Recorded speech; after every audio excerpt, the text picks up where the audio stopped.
up, guys, and welcome to another episode of Everyday EDC and chats on the way to work. Today's going to be a little bit more boring, but at the end of this, I will be doing a quick unboxing, if you will, once I get to work on two different knives that I traded recently for. So if you're interested in that, stay tuned. This shouldn't be too long of a video. The topic for today is my knife journey.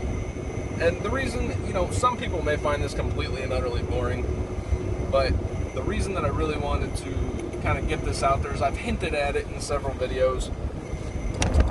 Some of it is relatively embarrassing once you get into the knife community and taboo and all that stuff, and it's just, I think everybody has gone through, in one way, shape, or form, a similar path. So I think it's something that everybody can kind of relate to before you become an actual knife guy, right? So, to start off with, I've always been drawn to knives. I think every man is just drawn to a knife. We see them and we want to just pick them up and play with them. So there was a point in time where my wife and I would go to the Covered Bridge Festival in, I don't know where it's at, Rockville, Indiana or something like that. And they have like 4 different knife vendors out there, but they're not really vendors. They're just like, you'll get it when I explain it. And I would be drawn to each one of these tables. They have these tables of all these, like, they're all the Tac Force, the M-Tex, it's the garbage knives that you can buy 200 of them for 50 bucks, and then sell them for 10 bucks a knife, they're just trying to make a profit. So it's not really them. They just, you expect a knife vendor to know what he's talking about with a knife, and it wasn't. So I would go up to these knives, and you're looking at them, and I've never been like a guy that likes, I want to say the M-Tech, but I've liked the designs that are simple. And I think that's where a real knife guy is. It's not, you don't want like the dragon stuff, the bright stuff. Every now and then something's bright, but it's, for our knife community, I mean, look at Civivis, a bright color is a blue on a scale or something like that. The M-Techs, they're just obnoxious. It's just,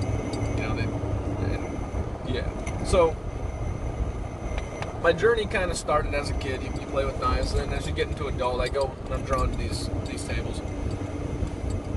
You go and you pick them up, and you're like, man, these are cool. You see the karambits, and you're like, oh man, what the frick is that? That thing's dangerous as shit looking. But then, maybe you'll spend 20 bucks and get 3 for 20 or something like that. I remember one day I was carrying a Gerber that I got from Tractor Supply's clearance rack that was like 9 bucks. And I'm carrying it with me while I'm going to check out this knife table. And this one guy has a Gerber underneath the glass, and it has a $200 sticker on it. And I looked at him and I go, a knife for $200? Like, what? What the fuck? I'm not buying a knife for $200. I love knives, but I'm not doing that. And I looked at him and I go, man, what causes this knife to cost me 200 bucks if I wanted to buy it? His response to me, which kind of set me down this path, honestly, I think, is he goes, it's a Gerber. Oh, it's a Gerber, huh? And I just so happen to have the Gerber in my pocket. And I go, well, this was a Gerber, and this was $10. And that shut him down completely. Like, he looked at me, and he was pissed. He's like, and I wasn't trying to be an asshole, but I guess I was kind of like raining on his parade. And he's like, well, it's a Gerber. And he just kept saying it. And I'm like, well, let me see it. And he's like, if you have no intentions of buying it, you can't see the knife. I think he kind of knew that I was going to look at it and be like, what the fuck? And I still, to this day, have no idea what Gerber that was in it. This was about 4 years ago, by the way. So, it kind of set me down the knife path. I still bought, I got your typical Navy knife with the window glass breaker and the freaking seatbelt cutter and stuff on it, with probably one CR 118 MOV fucking steel or whatever, It just is the garbage of the garbage steels. or surgical stainless or something like that, you know. And so I started researching, and I didn't research hard, but I asked a friend, and I go, "Hey, you got a knife, buddy?" And he's like, "Oh yeah, I got a knife, buddy." And he's like, I'm like, ask him what brands to get into if you're really going to get into knives. Well, he mentioned Benchmade, and I looked at the Benchmade knives, and I'm like, holy shit, those are expensive. But then he mentioned James Brand. Now, the James brand is like this, you know, it's this brand that promotes the idea of a gentleman's carry, and they kind of build these knives, and their quality is good, you know, but that doesn't, I don't think their design really fits the modern day knife. I don't think that they're really hitting the mark for what most of us want. But, so I buy the Carter. The Carter was my very first expensive knife that I've ever purchased. That knife was like it was like $150. Now, it was okay. It had thumb discs, and the thumb discs weren't in the right spot, or maybe, I don't know that I knew that in the moment, but I just knew that it was harder to open. Like, the thumb discs were kind of weird, they were slippery. It had its version of the axis lock on there, which was very fidgety. It was a very fidgety axis lock. I don't know what they called it. But I just didn't like the thumb discs. So I ended up getting a James Brand Folsom. And keep in mind, both of these knives are straight and serrated. And then I start watching knife videos. Well, I go down the path of watching some knife videos, and in the process I ended up purchasing a Benchmade Bug Out CF Elite. And everybody knows the story behind that if you guys have been following the channel. I totally ruined that blade. That's part of the giveaway. And by the way, the giveaway knives are going out this week. They'll probably go out on Friday. I apologize for the delay. It's not that I want you guys to wait or anything like that. It's just like time happens, and then you run out of time on stuff, and then life happens, and insert 17 excuses here. I digress. So, you know, I get the CF Elite, and both of them, you know, straight edge serrated, and I continue to do my research. Well, before I was dead hooked on the community, my wife got me hooked on Wish. Now, I used to make fun of her 2 years prior to, when she would just be shopping on Wish, and then she'd bitch about how the stuff doesn't come in like 3 months. But I started looking, and they have all these zero tolerance knives. They have all these Benchmade knives. They have everything you could want. And it's literally like 10% the cost of an actual knife. You know, I got a Benchmade 484-1, I think it was, the Nakamura design. And I'm glad I got the counterfeit one, because I don't like that knife at all. But I bought a bunch of counterfeit knives from Wish. Not knowing, in the beginning, I did not know that they were counterfeits. So I would say once a week I was purchasing like 1 or 2 knives from there, mainly because you don't get them in, so you still have the itch. Well, I started getting them in. I think I got a Benchmade Marauder, or whatever it's called. I got a Marauder 2. I got a Benchmade Nakamura. I did buy a Benchmade Bug Out on there that I knew was counterfeit at this point in time, but I wanted to replace my Bug Out blade with it. But I came up with an idea. I knew they were counterfeit because once I got them in hand, and by the time I got them, they fucked up, and they took way too long to give me the knives, and it gave me too much time to research what I had to research. And I figured out that these were counterfeits. How did I figure that out? You research, you compare the knives via pictures online and stuff, and you start to notice that, you know, the quality's not what it's supposed to be. There's blade play in this. One of them broke. You know, the font and the bold and the writing on the knives aren't the exact same. So I started writing Wish. I'm like, dude, you guys are selling counterfeit knives. Well, they just started refunding my money back, like left and right. I think I got refunds on 6 different knives that they didn't even ask questions. I'm just like, yo, these are counterfeit. And they're like, okay, here's your money.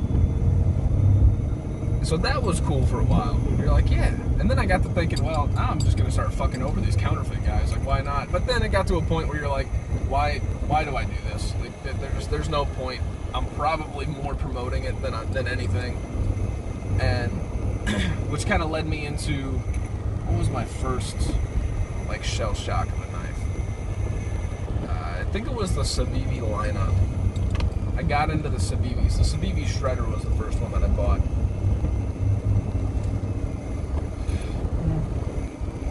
And oh my gosh, once you get like a real thing in hand, and the bug out was good, but the bug out was gritty, and I didn't know how to fix it. I tried to take it apart, but I didn't have the right tools. I stripped out some T6 screws that I should never have even tried to open with the wrong tool, and yada, yada, yada. And I started watching all these YouTube channels. And actually, Slicey Dicey was really the first one that made me start wanting to do a YouTube channel. And then I started watching Metal Complex, and he's amazing. But then I started watching Super Steel Steve. Now, Super Steel Steve is a unique cat for any of you that watch him. If for whatever freaking reason you watch my channel and not his, and I don't know why that would be the case, go watch his stuff. He's explicit. He doesn't give a damn about being politically correct or anything. And I think I appreciate that in a person more than most. You know, I watch Love Them Knives, you know, CD3, EDC, all that stuff too. But Super Steel Steve's the one that really got me on, because he kind of spoke to me in a way that it's just a real dude, you know, like I talked about before, kind of a mini facade that we put on when we do these videos, where it's like, you don't really put on a facade, but you sit down and you kind of like clear your mind and you say, okay, now we're going to talk. And it sounds different than what your normal talking is like, but him, man, he just talks. And you feel like he's talking to you. You feel like he's like, guys, this is what the F is going on. This is, you know, and he's cussing, he's balls, you know, taint, all that stuff.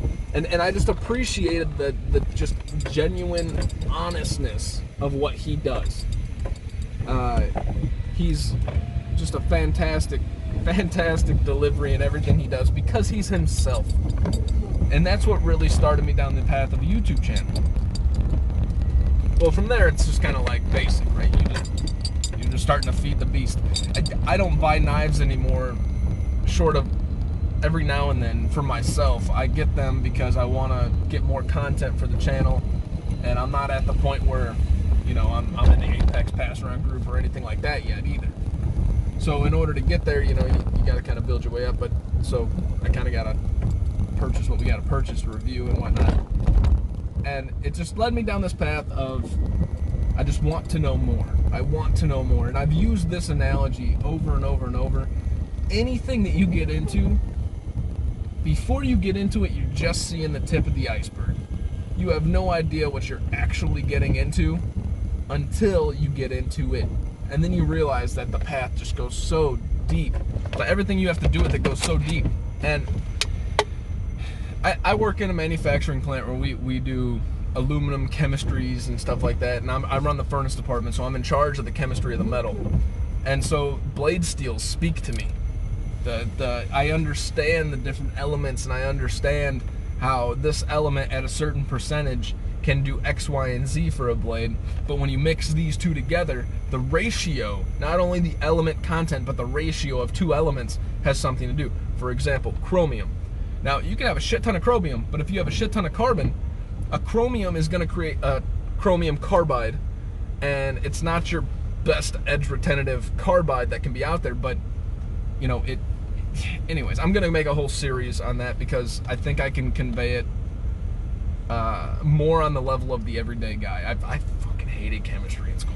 Oh, I hated it. But I love chemistry and metals. There's something about it that's just fantastic. So interesting. So then it led me to the channel, and 100% honesty, and what keeps the channel going, and this is part of the knife journey that I've been on. What keeps the channel going, more so than the fact that I get to touch just a ton of knives, and that in itself is ridiculously appealing, is the fact that I get to interact with you guys, and we kind of like have that bro out moment where it's like, oh dude, check out this knife, check out this steel, check out this blade, this is so exciting. And I love that in the community. I love how the community, I love the ironic fact of like I talked about making fun of people before, when you see a guy carrying 2 knives, or you see a guy with this big old knife, before you're a knife guy, you're like, whoa, dude, compensating for something, you know, you're doing it. But once you become a knife guy, you get it. You're like, that's what you prefer to carry. That's super cool. I got a dude that weighs 90 pounds at my work, probably wet, and he carries the biggest friggin' knives that I've ever seen in my life. And it's hilarious, but now I kind of get it. And he's not a real knife guy. He, you know, but he's still a knife guy. He's just on a different path in his journey. And it's just cool to see how somebody goes from point A to B, C, D, and E, and see where they've come, where they've gone, and what they're gonna do. So that's a quick overview of my journey. You know, I'm still on the budget side of things, like I said, mainly because there's no freaking way I'd be able to keep a channel going trying to purchase $100, $200, $300 knives over and over and over. But I also think the budget brands speak to the everyday knife guy. Not everybody can go out and just buy a Hinderer as much as we want to, or go buy a Sabenza, or go buy, you know, even a Wee Malice, you know, which I so want. But we can do, you know, the budget stuff. We can get in. It's way easier to swallow a $60 price point than it is a $250 price point. We all got bills. We all got stuff we got to do. So that's kind of why the channel's where it's at. I do intend to get bigger as we go, as far as the knives that I'm reviewing and the I guess the price point of the knives that I'm reviewing. But realistically, it's just where the journey is now, and it's just super cool to see the journey. You know, there's a whole knife sharpening journey too that maybe I'll do a quick little segment on. But I'm at work, and I want to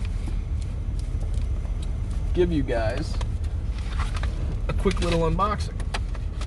So this package is from Travis, who watches the channel. I'm not going to go into his whole name or anything like that, but just I thank Travis for this. I thank Travis for the trade. He traded me my Wii Practic, which, like I told him ahead of time, I'm like, I was pretty disappointed with the action. The action kind of got gummy. Before I sent it out to him, I think I got it as clean as possible. I got the blade pretty sharp, but it's M390, and I'm not great at sharpening knives either. So I've gotten better since I've sharpened that knife, but in the process, it was like one of those things where you're like, ugh, you know, shit, fucking hard. Super Steel Steve actually helped me when I was talking to him about sharpening it, and I was having difficulty removing the burr, and he's like, look, the burr on M390, especially in the beginning portions, is difficult to remove because you're not to that good steel yet. But anyways, so the first knife that I traded for is the Reich. This is the Reich, I think it's the P831. Yeah, the P831 SF. So this thing's pretty freaking sweet. I did my research on this before I got it, and unfortunately, I don't remember. What the hell? It's cold as shit in here. This isn't the knife. It's got a real snappy action. But it's, yeah, I didn't do my research on these before I opened this up, so I don't have too much to put out on them. I'm just kind of wanting to do a show and tell. There's the Reich P831. Pretty cool. It looks like it's got a lock, so you can lock it into the open position. Yeah, so that's sweet. You don't see that often. Very nice little piece. It's got this cool little sheep's foot blade on it.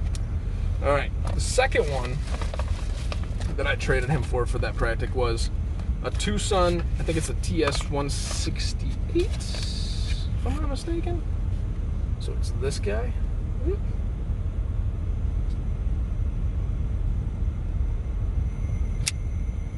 Wow, look at that aggressive Tanto on there. This thing's pretty cool. Holy crap, this thing's pretty cool. Wow. So the action on this guy is awesome. This is the first Tucson I had, I was super disappointed with.